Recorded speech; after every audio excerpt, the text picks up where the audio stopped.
नमस्कार, मी मयुरेश कडो आणि तुम्ही पाहताय वर्ल्ड न्यूज बुलेटिन। या बुलेटिनमध्ये आपण या आठवड्याभरातल्या जगभरातल्या महत्त्वाच्या घडामोडी जाणून घेणार आहोत। सुरुवातीला बातमी आहे युद्धासंदर्भातली। अमेरिकेचे राष्ट्राध्यक्ष डोनाल्ड ट्रम्प यांनी इराणला दिलेल्या 48 तासांच्या अल्टिमेटममुळे खळबळ उडाली आहे। या धमकीनंतर इराणनेही अमेरिकेला विनाशकारी हल्ल्याचा इशारा दिलाय। त्यामुळे दोन्ही देशांमधील तणाव शिगेला पोहोचलाय। पुढील काही दिवसात अमेरिका इराणवर मोठा हल्ला करण्याची शक्यता वर्तवण्यात येते। गेल्या अनेक दिवसांपासून हे युद्ध सुरू आहे। अशातच पुन्हा एकदा अमेरिकेने 48 तासात इराणवर हल्ला करण्याचा इशारा दिलाय। त्यामुळे जगावर पुन्हा एकदा संकट घोंगावू लागलंय।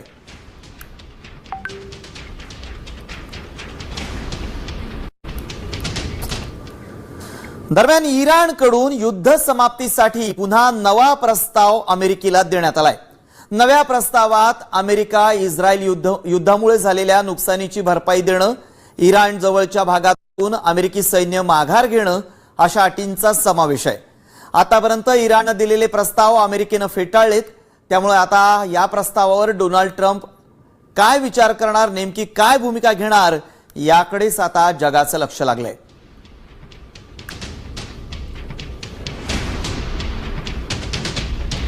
की इराणवर लादलेले सर्व आंतरराष्ट्रीय निर्बंध पूर्णपणे हटवावेत, विविध देशांमध्ये गोठवण्यात आलेला इराणचा निधी त्वरित मुक्त करावा, होर्मुझ जलमार्गातील अमेरिकेची लष्करी नाकेबंदी उठवावी, तसंच इराणच्या सीमेजवळील भागातून अमेरिकन सैन्यानं माघार घ्यावी आणि युद्धामुळे झालेल्या नुकसानीची अमेरिकेनं इराणला भरपाई द्यावी। एकीकडे युद्ध थांबण्याची चिन्ह दिसत नाहीये, तर दुसरीकडे इराणमध्ये ढिगाऱ्यांखालून 1-2 नव्हे तर सुमारे 7,500 लोकांना वाचवण्यात आलंय। अमेरिका आणि इस्रायलच्या हवाई हल्ल्यांदरम्यान इराणी रेड क्रॉस सोसायटीनं या नागरिकांना वाचवलंय। 28 फेब्रुवारी ते 8 एप्रिल दरम्यान चाललेल्या या युद्धात संस्थेनं तातडीनं बचाव कार्य केलं। उद्ध्वस्त इमारतींमधून लोकांची सुटका करत त्यांना वैद्यकीय आणि मानवतावादी मदत पुरवली। आता पहिल्यांदाच त्याचे व्हिडिओ जारी करण्यात आलेत। आपण या दृश्यांच्या माध्यमातून पाहू शकतो, अमेरिका आणि इराण युद्धामध्ये इराणमधल्या ढिगाऱ्यांखालून हजारो लोकांना वाचवण्यात यश आलेलं आहे। त्यांना वैद्यकीय मदत सुद्धा पुरवण्यात आलेली आहे।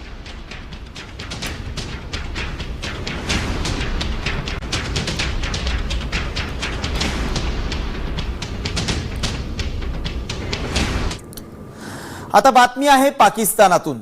एकीकडे भारतात मुघलकालीन नावं पुसली जात असताना पाकला अचानक उपरती आली आहे। पाकिस्तानातल्या चौकांना हिंदू देवदेवतांची नावं देण्यात आली आहेत। पाकिस्तानने हा निर्णय का घेतलाय पाहूयात हा रिपोर्ट। पाकिस्तानात घुमणार जय श्रीराम। जय श्रीराम। पाकच्या चौकांना हिंदू देवदेवतांची नावं।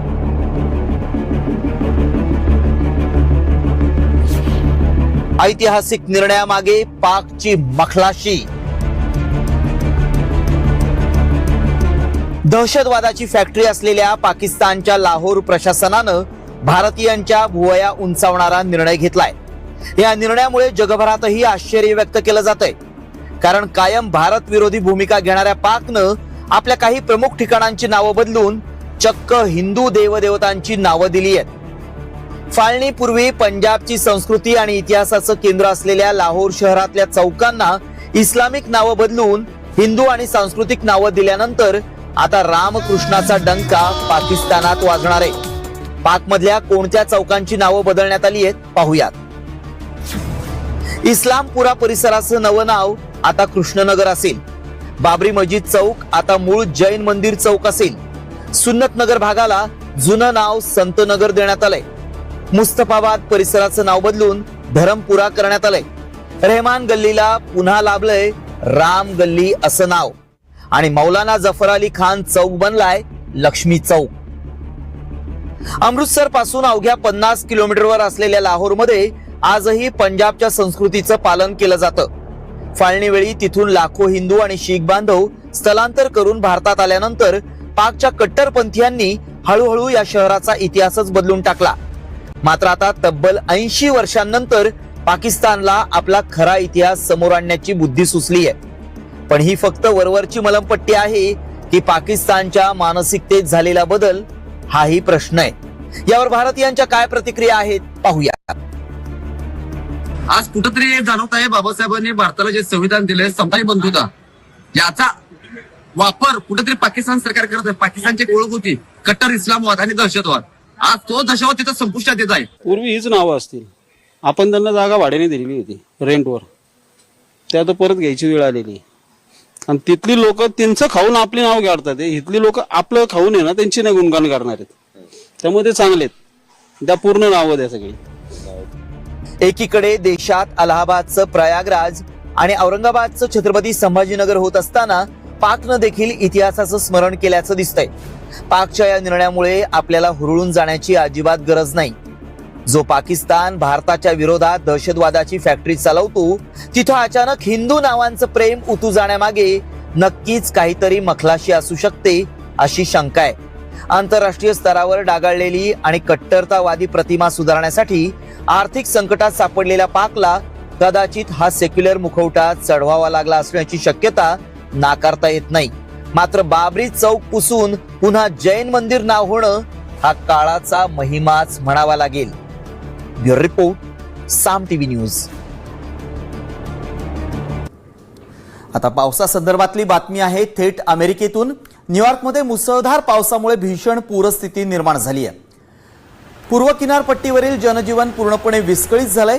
परिस्थितीचं गांभीर्य लक्षात घेत नॅशनल वेदर सर्व्हिसनं संपूर्ण शहरात आणीबाणी घोषित केली आहे. ब्रुकलिन आणि ब्रुशविक या परिसरातले रस्ते पूर्णपणे पाण्याखाली गेलेत. रस्त्यांना नद्यांचं स्वरूप प्राप्त झाल्यानं वाहतूकही विस्कळीत झाली होती. ही दृश्य न्यूयॉर्कमधली आहेत. न्यूयॉर्कमध्ये पावसानं अक्षरशः हाहाकार माजवला. त्यामुळे संपूर्ण रस्ते जलमय झालेले आहेत. या ठिकाणची वाहतूक व्यवस्था अद्यापही सुरळीत झालेली नाही.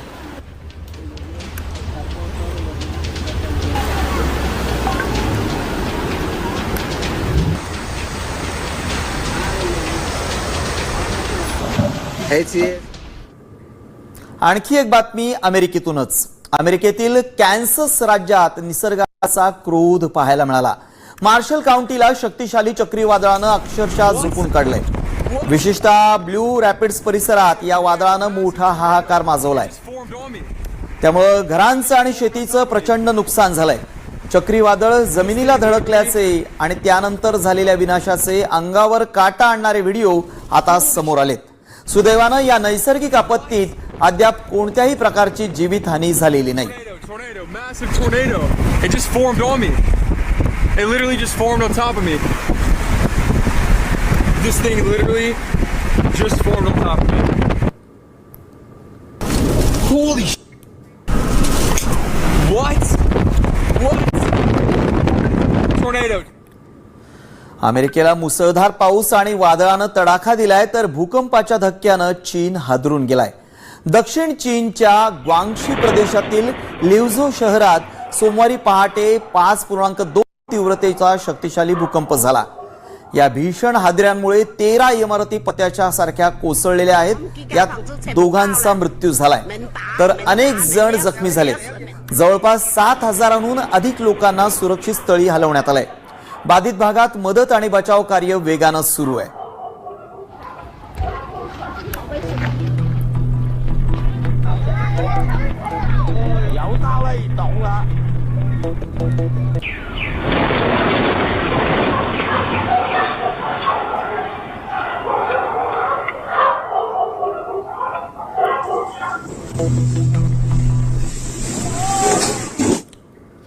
वळूयात पुढच्या बातमीकडे. पाकिस्तानचे माजी पंतप्रधान इम्रान खान यांची पहिली पत्नी जेमिमा या पुन्हा विवाह बंधनात अडकणार आहेत.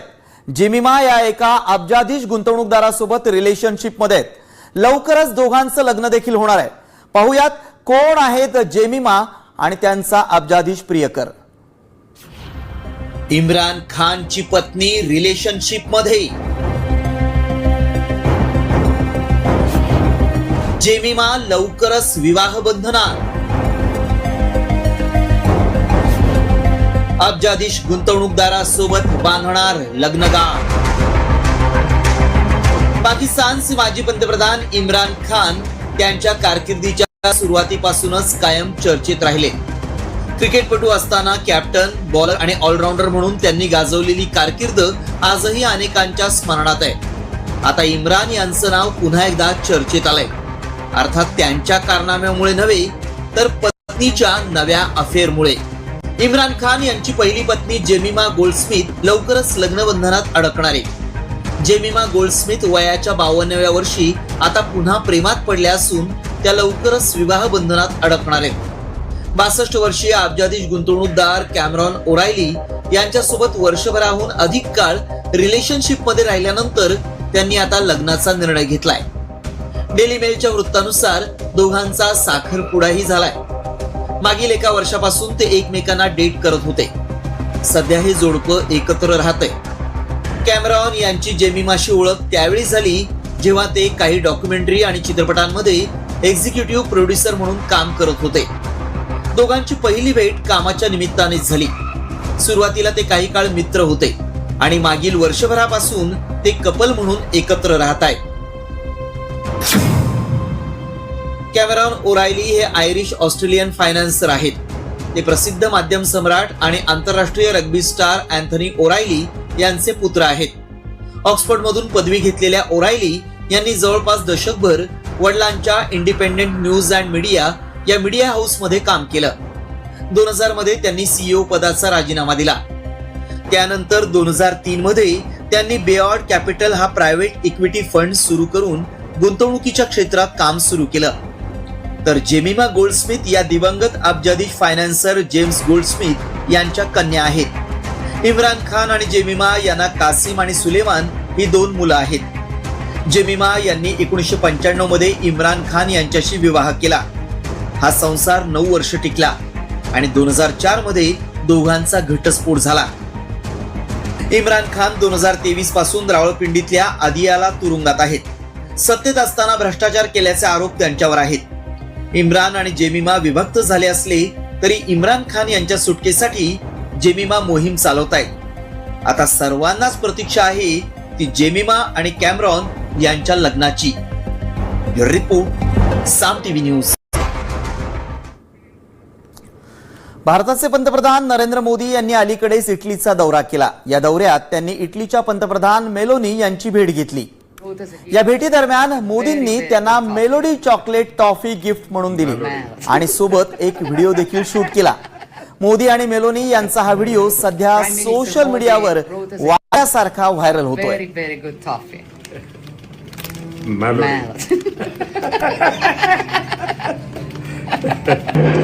Prime Minister Modi brought us a gift, a very, very good toffee.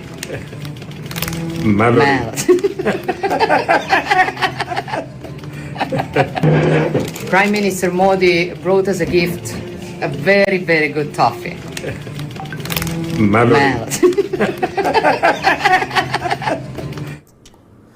आता सर्वांना सावध करणारी बातमी. हंटा व्हायरस नंतर आता इबोला व्हायरसचा जगभरात उद्रेक झालाय. त्यामुळे जागतिक आरोग्य संघटनेची चिंता वाढली आहे. या व्हायरसमुळे अनेकांना आपला जीव गमवावा लागलाय. हा इबोला व्हायरस नेमका काय आहे? कोरोना नंतर पुन्हा एकदा जगाचं टेन्शन कसं वाढलंय पाहूयात या स्पेशल रिपोर्ट मधून. हंटा नंतर जीवघेण्या व्हायरसचा उद्रेक. 80 जणांचा मृत्यू. WHO अलर्टवर.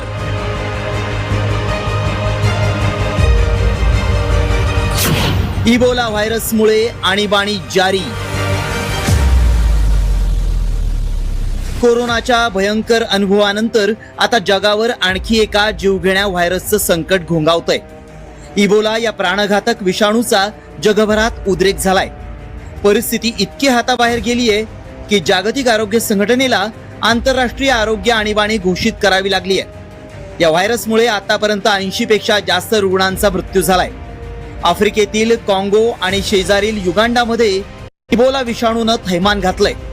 हा व्हायरस नेमका कसा पसरतो आणि त्याचे काय परिणाम होतात पाहूया. इबोला जगातील घातक विषाणू असून मृत्यूचं प्रमाण 50 ते 90% इतकं आहे. बाधित व्यक्तीचं रक्त, घाम किंवा लाळेच्या संपर्कात आल्यानं विषाणूचा प्रसार होतो. अचानक तीव्र ताप येणं, स्नायू दुखणं, थकवा आणि घसा खवखवणं ही लक्षणं आहेत. आजार बळावल्यास उलट्या, जुलाब आणि किडनीसह यकृत निकामी होऊन अंतर्गत रक्तस्राव होतो. आतापर्यंत इबोलाचा झायर स्ट्रेन हा सर्वाधिक भयानक विषाणू मानला जायचा, मात्र त्या व्हायरसवर लस उपलब्ध आहे. मात्र यावेळेचा उद्रेक इबोलाच्या बुंदीबुगियो या अत्यंत दुर्मिळ आणि धोकादायक स्ट्रेनमुळे झालाय. सर्वात चिंतेची बाब म्हणजे या नव्या स्ट्रेनवर अद्याप कोणतीही अधिकृत मान्यता प्राप्त लस किंवा निश्चित औषध उपलब्ध नाही. यामुळेच आरोग्य यंत्रणांसमोर मोठं आव्हान उभं ठाकलंय. या आजाराने जो रुग्ण बाधित होतो त्याला रुग्णालयात किंवा आयसीयू मध्ये दाखल करायला लागतं आणि विलगीकरणामध्ये ठेवावं लागतं. त्याच्या जी लक्षणं आहेत त्याच्यावरच उपचार करता येतात. हा विषाणू नष्ट होण्यासाठी कुठलंही औषध नाहीये. त्याच्यामुळं या रुग्णावर खूप मोठ्या प्रमाणात लक्ष देऊन त्याच्यावर उपचार करावे लागतात. सध्या काँगोच्या पूर्व भागात असलेल्या इटुरी प्रांतात या जीवघेण्या आजारानं सर्वाधिक थैमान घातलंय. बुनिया, वामपारा आणि मोंगब्लाऊ या 3 आरोग्य क्षेत्रांमध्ये 246 संशयित रुग्ण आढळलेत. युगांडातही इबोलाचे रुग्ण आढळलेत. त्यामुळे एकीकडे कोरोनाच्या संकटातून जग कुठे सावरत नाही, तोच इबोलाच्या या नव्या स्ट्रेननं जागतिक आरोग्य यंत्रणांची परीक्षा घ्यायला सुरुवात केली आहे. जरी हा उद्रेक सध्या आफ्रिकेपुरता मर्यादित असला तरी हा संसर्गजन्य व्हायरस असल्यामुळं विमान प्रवासामुळं इतर देशांमध्येही व्हायरस पसरू शकतो. यासाठी आरोग्य विभागांनी अधिक सतर्क राहण्याची गरज निर्माण झाली आहे. आधीच आखाती युद्धामुळं इंधन कोंडी होऊन जगावर आर्थिक संकट ओढावलंय. अशातच इबोला व्हायरसमुळे आरोग्य यंत्रणा सक्षम ठेवण्याचं आव्हान सर्वच देशांसमोर आहे. ब्युरो रिपोर्ट, साम टीव्ही न्यूज. आता एक वेगळी बातमी. जगात असा कुणीही नसेल ज्याला डोनाल्ड ट्रम्प माहीत नसतील. मात्र ट्रम्प यांच्यामुळे असाच एक रेडा मोठ्या चर्चेत आलाय. कसा आणि कुठे आहे हा रेडा, पाहूया.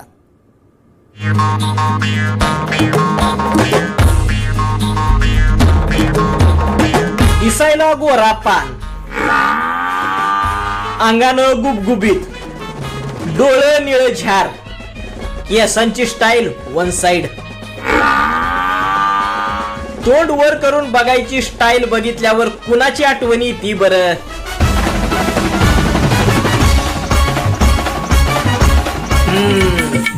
बरोबर, या रेड्याची सोशल मीडियावर ट्रम्प रेडा म्हणून जोरदार चर्चा आहे. सध्या ह्यो रेडा चांगलाच भाव खाऊन गेलाय. बांगलादेशच्या बाजारात ह्यो ट्रम्प रेडा आलाय. जसा ट्रम्पचा रुबाब तसाच रेड्याचा रुबाब आहे. पट्ट्याची केस इसरायला एक माणूस, हिंडवायला एक माणूस, आंघोळीला एक माणूस. जशी ट्रम्पच्या सुरक्षेसाठी फौज तशी रेड्याच्या दिमतीला माणसं आहेत. तात्याचं असेल जगात वजन, पण ह्यो रेडा बी वजनात आहे. 200-300 नाही तर 700 किलोचं हे जनावर आहे. पट्ट्याचं फॅन ट्रम्प तात्यापेक्षा जास्त. जो येईल ती सेल्फी काढतोय. एकीकडं ट्रम्पनं जगात ऊत आणलाय, पण ह्या रेड्यानं लोकांच्या तोंडावर हसू आणलंय. असं म्हणतात जगात एकसारखी 7 माणसं दिसतात, पण माणसासारखं जनावर दिसायला लागलंय ही पहिल्यांदाच. ब्युरो रिपोर्ट, साम टीव्ही.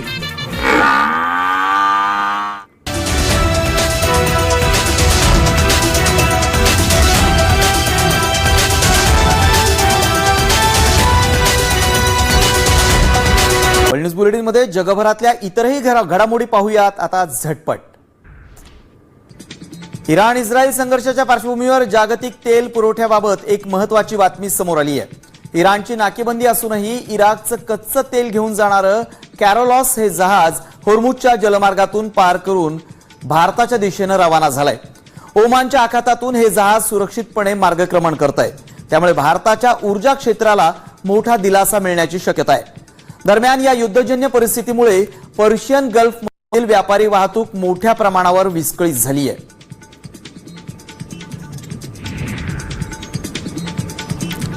बीजिंगमध्ये ट्रम्प आणि शी जिनपिंग यांच्यात इराण प्रश्नावर चर्चा सुरू होती. अशातच इराणनं चीनच्या हुईचुआन या सुरक्षा जहाजाला ताब्यात घेतलं.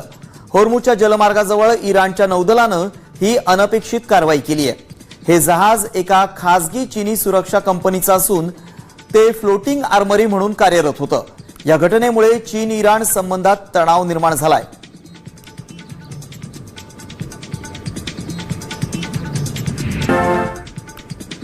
युद्धबंदीच्या चर्चा सुरू असतानाच पश्चिम आशियात आता पुन्हा एकदा युद्धाचे ढग जमा झालेत। युएईच्या बराक अणुप्रकल्पावर झालेल्या ड्रोन हल्ल्यानं खळबळ उडाली आहे। या हल्ल्याचा संशय थेट इराणवर व्यक्त केला जातोय। या हल्ल्यानंतर डोनाल्ड ट्रम्प यांनी इराण विरोधात पुन्हा एकदा संताप व्यक्त केलाय। Yeni buldular bunu. Yeni buldular baksana. तिकडे रशिया युक्रेन मधलं युद्ध पुन्हा एकदा भडकलंय।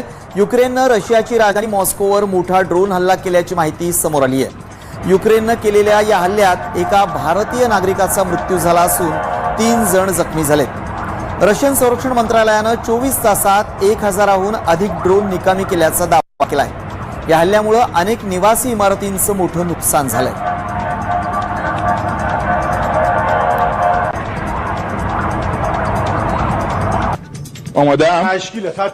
इराणच्या सरकारी टीव्हीवर लाईव्ह शो मध्ये एका अँकरनं युएईच्या राष्ट्रध्वजावर गोळीबार केल्याची धक्कादायक घटना समोर आली आहे। स्टुडिओमध्ये एक सशस्त्र प्रशिक्षक उपस्थित होता, ज्याच्याशी अँकर संवाद साधत होता।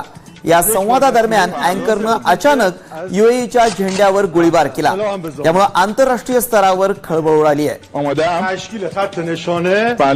بذار پرچم امارات رو بگیرم. احسن. خب تشکیل خط نشانه رو بدین. حبس نفس. آتش با نام و یاد الله آتش. یا الله. अमेरिकेतल्या आयडोहो प्रांतात एका एअर शो दरम्यान 2 लढाऊ विमानांचा भीषण अपघात झालाय। एअर शो दरम्यान 2 विमानांची हवेतच एकमेकांना जोरदार धडक झाली आहे। ही धडक इतकी भीषण होती की दोन्ही विमानं काही क्षणातच जमिनीवर कोसळली। या अपघाताचा धक्कादायक व्हिडिओ समोर आलाय। विमानांची टक्कर झाल्यानंतर विमानं खाली कोसळताना 4 पॅराशूट उघडल्याचं स्पष्टपणे दिसून येत आहे। विमानातील वैमानिकांनी वेळीच उडी मारून स्वतःचा जीव वाचवलाय।